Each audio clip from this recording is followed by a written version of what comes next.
हीरा जन्म अनमोल था कोटि बदले जाए।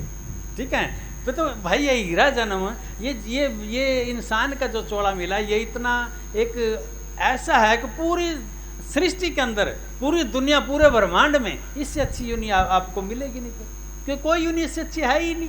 फिर महाराज जी क्या कहते हैं, सुमरिन लगन लगाए के मुख से कुछ ना बोल। तो मुख से ही सारी गलतियां करता है, मुख से अपने आप की बड़ाई करता है, मुख से एक दूसरे को भला बुरा कहता है, मुख से एक दूसरे की निंदा करता है, मुख से करता सारे काम।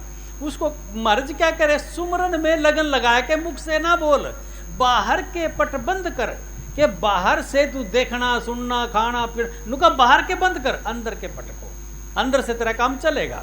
माड़ा फिरत जुग भया फिरा न मन का फेर, के माड़ा तो फिरते फिरते युग बीत गए पर मन तो जू का तू है। कितने ऐसे हैं आप देखियो, एक कपड़ा सब ले, कुछ मिशन ऐसे हैं, पंथ हैं जो उसमें अंदर ऐसे चलाते रहो माड़ा। अब माड़ा ध्यान नहीं है, बात आगे कर रहे हैं, माड़ा उसमें चल रही है, क्या हो जाएगा उससे भाई?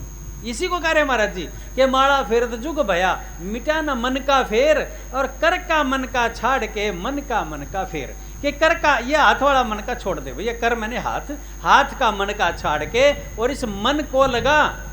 मन तेरे को संसार में कहाँ ठिकाने देता है मन? मैंने एक बार एक कथा सुनाई थी, अभी 2 दिन पहले भी जिक्र कर रहा था मैं, कि एक किसान कहीं अपने खेत में जा रहा था और उसको रास्ते में भूत मिल गया। भूत, अब भूत ऐसा है कि वो चैन से बैठता नहीं। हमारे बच्चे भी हैं भूत, इन्हें 10 मिनट चैन से बैठ नहीं सकते, ये नहीं बैठा दे बैठेंगे नहीं, हिलते रहेंगे, या वो तो मतलब ये भूत है, ये आदमी नहीं बने अभी तक।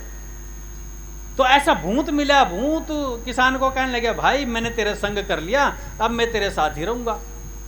उन्हें क्या भाई, मेरा तो मैं कैसे तेरे को साथ रहूं, मेरे को डर लगा। नुका नहीं नहीं, तेरे को मैं कुछ नहीं कहूंगा, तेरे को कुछ नहीं कहूंगा, तू मेरे को बस काम बताता रहियो, यदि तू काम नहीं बताएगा मैं तेरी गर्दन तोड़ दूंगा। अब भूत तो भाई उसका काम तो फिर है ही, वो कि वो या तो उसको काम बताओ नहीं तो वो गर्दन तोड़ेगा। किसान ने कहा, भाई तेरे पास तो बहुत काम है, तू इसको खाली बैठने नहीं देगा। हाँ फिर मैं काम लगा रहूंगा, तेरे को कुछ नहीं कहूंगा। अब किसान ने जो सा काम बतावा है, जो भी उसको काम बतावा है, वो एक पल में करके वापस आवा है। फिर पूछा है कि भाई काम बता, और फिर चला गया काम अगजा फलाना करके। अब वो बताते बताते 5-10 दिन में किसान को पसीने आने शुरू हो गए, क्यों काम खत्म हो गया सारा, वो तो पल पल में करके आवा। बड़ी समस्या हुई, क्या करूं, अब क्या करूं, अब यदि नहीं काम बताया मेरे को मारेगा। तो उसने क्या किया, एक बनिए से बात कर ली, सेठ से, कि भाई तेरे पास तो मेरे से ज़्यादा काम है, सारा दिन लगे रहा तो हाँ कि यार मेरे पास एक नौकर है और तू उसको ले ले। उन्हें क्या भाई दे दे, मेरे को तो जरूरत है, लेकिन उसकी शर्त है। क्या शर्त है? यदि आपने उसको काम नहीं बताया वो आपकी गर्दन तोड़ देगा, मार देगा आपको। उसने क्या, ये मेरे पास तो इतना काम है, उसके दम निकल जाएगा, पूरे जीवन में काम नहीं कर पाएगा।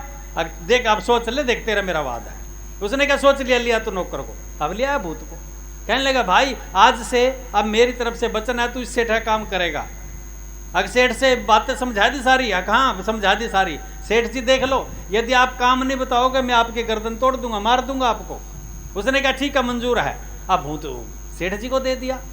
अब सेठ जी, अला भी फलाना सामान लिया, अच्छा जी ये लो जी, ला भी फलाना सामान लिया, वो ले जी, ये लो जी, वो ले जी। 2-4-10 दिन भुगत पाया, सेठ का भी पसीने आ गए कि यार ये तो बैठने नहीं देता, सो भी कैसे में, काम बता के सोना पड़ा, जो सारा रात में कहाँ कर रहा है, मेरे को सोने नहीं दे रहा, मेरे तो खाना पीना बराबर कर दिया इसने सारा, कैसे करूं। अब वो सवेरे उठ के, पहले जमाने में लोग जाते थे, मैंने यहाँ भी देखा, बोतल लेके लाइन पे जाते थे घूमने के लिए, सुबह सुबह वो लोटा लेके जाते थे पहले घूमने के लिए बाहर, लैट्रिन बाथरूम घरों में नहीं होती थी उस समय में। तो अब बढ़िया बेचारा जा रहा था और रास्ते में एक फकीर के दर्शन हुए। अब सेठ ने फकीर के पैरों में पड़ गया, हो तो पैरों में गिर के और उसे अरदास करी कि महाराज मेरे को ऐसे ऐसे आफतें गड़ पड़ी है और मेरे को बचाओ। उन्होंने क्या, कैसे? अग जी ऐसे ऐसे बातों ने समझाई। तो उसने उसके फकीर ने सेठ के कानों में वो जुगत बताई उसकी कि जा घर पे यार ऐसे ऐसे कर दे, तेरा पीछा छूट जाएगा। अब देखो, अब आया घर पे, अब भूत तो तैयार खड़ा था, हाँ बता सेठ काम। कैसा करे, बांस लेके आ बड़ा सारा 30 फुट का, वो ले आया बांस, आगे इसको आंगन में गाड़ दे, आंगन में गाड़ दिया, आगे भी इसके ऊपर चढ़, आगे अब उतर, अब क्या करूं, आगे जब तक मैं दूसरा काम बताऊं तब तक यूं खत्म कर, ऊपर चढ़ने का उतरने का, ऊपर चढ़ता रहो उतरता रहो। अब वो काम खत्म होने वाला नहीं था। अब वो सेठ फुर्सत में काम कराएं और वो बेचारा ऊपर नीचे चढ़ा है। अब वो भूत थक लिया, कहने लगे अब सेठ जी मेरे को छोड़ दे और मैं आज के बाद तेरे पास नहीं आऊंगा। कि नहीं नहीं, मेरा काम कौन करेगा? देखिए वही सेठ था जो उसने पीछे छुटा रहा था, लेकिन महापुरुषों ने जुगत बताई, वही सेठ है जो उसको कह रहा है कि नहीं मेरे पास रहो।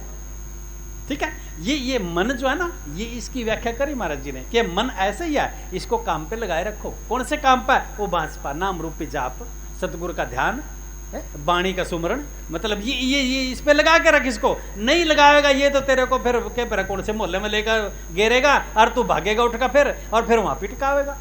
और क्या करेगा? क्यों? ये खाली तो बैठने देवा, ये तो कहेगा जा फलानी जगह कोई बाट देख रहा है, तेरे इंतजार कर रहा है, कोई चल।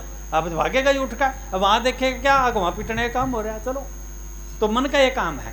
मन को यदि आप सुमरण में लगाओ तो सारा काम एक नंबर हो जाए और तेरा कल्याण हो जाए। तो इसी के बारे में महाराज जी कह रहे कि भाई माला फेर जुग ब्याह, मुटियाना मन का फेर, कर का मन का छोड़ के मन का फेर। और सुख में दुख में सुमरण सब करा। एक आफ्ती किसी पे जो कहेंगे पता नहीं महाराज जी हमने तो इतनी सेवा करी और मार तो कुछ भी नहीं, महाराज जी कुछ ध्यान ही नहीं करता हमारी तरफ, तो इतनी सेवा रात दिन करने लगे, महाराज जी हमारी तरफ लगाता ही नहीं, हमारी तरफ देखता ही नहीं, क्या पता कद करेगा दया कृपा है। दुख में सुमरण सब करे, सुख में करे ना कोई। और यदि कहता कि भाई तो अपने जीवन में कुछ ऐसा कर्म भी कर लिया कर जो महापुरुषों के हिस्से में आ जाए, ऐसा कर्म भी कर लेकर। अब वो ध्यान नहीं, तो जो सुख में सुमरण करे, यदि सुख में बैठ के वो मालिक का ध्यान कर रहे हो तो दुख आएगा क्यों? दुखाने का नाम ही नहीं। तो सुख में सुमरण ना किया, दुख में करता याद। अब सुख में सुमरण नहीं करता, दुख में याद कराए, कह कबीर उस दास की कौन सुने फरियाद। भाई उसकी कौन फरियाद सुनेगा फिर, क्योंकि तो मतलब का स्वार्थी है तू तो है? आज यूं कर रहा, कल वो कर रहा। तो ऐसे इस प्रकार से हमने जीवन खराब नहीं करना, अपने जीवन को ठीक तरीके से लगाना है। ठीक है, देखो महापुरुषों की इतनी बाणियां, इतना ध्यान आप लोगों को मिल रहा है, इतना ध्यान करने का, ज्ञान करने का, खाने का तरीका, बैठने का तरीका, लेने का तरीका, देने का तरीका, बोलने का तरीका, सब तो सिखा रहे रात दिन। लेकिन सीखने वाला कम पड़ गया, सीखना नहीं है। कोई भी सुनेगा, थोड़ी सी देर सुनेगा, उसके बाद फिर वैसे का वैसा, थोड़ी सी देर सुनेगा फिर वैसे का वैसा। तो इसका स्वभाव बन गया कि अब तो बस ऐसी है, सुनेंगे थोड़ा सा अपना बाहर जाएगा।